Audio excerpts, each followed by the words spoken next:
नमस्कार, न्यूज 24 परभणी वार्तामध्ये आपले स्वागत। मी शिवाजी चव्हाण। पाहूयात आजच्या ठळक घडामोडी। आषाढी एकादशीच्या दिवशी व्यसनमुक्ती दिंडी काढण्यात आली। पाहूयात सविस्तर वृत्तांत। नशाबंदी मंडळ महाराष्ट्र राज्य, छत्रपती शिक्षण संस्था संचालित राजा शिवाजी विद्यालय वसई, समाज कल्याण विभाग, पंचायत समिती विभाग वसई, शिक्षण विभाग पालघर यांच्या संयुक्त विद्यमाने वसई जिल्हा पालघर येथे देवशयनी आषाढी एकादशी दिनांक 5 जुलै 2025 शनिवार रोजी छोट्या छोट्या बालकांनी व विद्यार्थ्यांनी व्यसनमुक्ती दिंडी काढून तंबाखू, गुटखा, मावा, दारू व अंमली पदार्थ मानवी शरीरास किती घातक आहेत हे घोषणाबाजी करून पोस्टरद्वारे व पत्रके वाटून सांगितलेले आहे। यावेळी कार्यक्रमाचे प्रमुख पाहुणे नशामुक्त भारत अभियानचे सदस्य, नशाबंदी मंडळ महाराष्ट्र राज्याचे जिल्हा समन्वयक श्री मिलिंद रूपचंद पाटील सर होते, तर उद्घाटक सौ माया मोहिते मॅडम, मुख्याध्यापिका राजा शिवाजी विद्यालय वसई तसेच राजा शिवाजी विद्यालय वसईचे सर्व शिक्षक वृंद, शिक्षकेतर कर्मचारी, पालक वृंद व विद्यार्थी मोठ्या प्रमाणात उपस्थित होते। जीवनाला हो म्हणा, अंमली पदार्थांना नाही म्हणा असे मिलिंद पाटील सर म्हणाले, तर सौ माया मोहिते मॅडम यांनी अंमली पदार्थामुळे विद्यार्थ्यांचे आरोग्य व मानसिकतेवर परिणाम होतो असे बोलून दाखवले। अशाच ताज्या घटना घडामोडी पाहण्यासाठी न्यूज 24 परभणी वार्ता चॅनलला लाईक करा व बेल आयकॉन दाबून सबस्क्राईब करा व शेअर करा।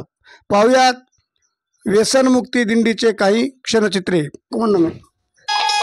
या माग्या पायी या गुटक्या पायी जीवन झालंय अवघड, या माव्या पायी या गुटक्या पायी जीवन झालंय अवघड, जाऊन जाऊन सडून गेलंय सुंदर थोबाड, जाऊन जाऊन सडून गेलंय। आपल्या परिसरातील, राज्यातील, जिल्ह्यातील व देशातील घटना घडामोडी जाणून घेण्याकरता आजच न्यूज 24 परभणी वार्ता चॅनलला लाईक करा व बेल आयकॉन दाबून सबस्क्राईब करा व पुढे शेअर करा।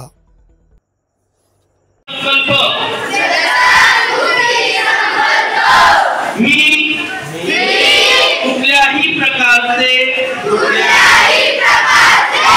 व्यसन माझ्या आयुष्यात लागू देणार नाही। मी आजीवन निर्व्यसनी राहीन। मी भारताचा नागरिक,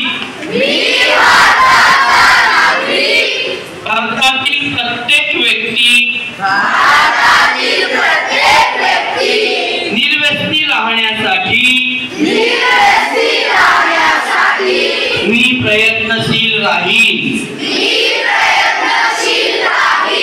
मी व्यसनमुक्तीसाठी असलेल्या कायद्यांचे काटेकोरपणे पालन करीन आणि नवीन कायदे होण्याकरिता मी सक्रिय राहीन। मी सर्व नागरिकांमध्ये व्यसनमुक्त समाज निर्माण करण्यासाठी सर्वतोपरी प्रयत्नशील राहून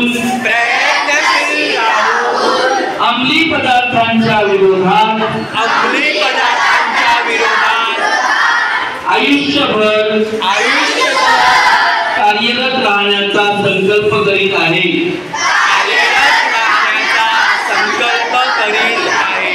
मी राष्ट्रगीत, राष्ट्रध्वज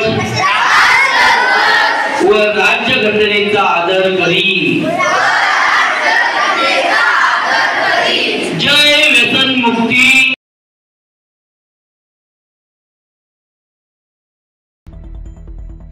आजचे बातमीपत्र संपले. पुन्हा भेटूयात पुढील बातमीपत्रात. नमस्कार.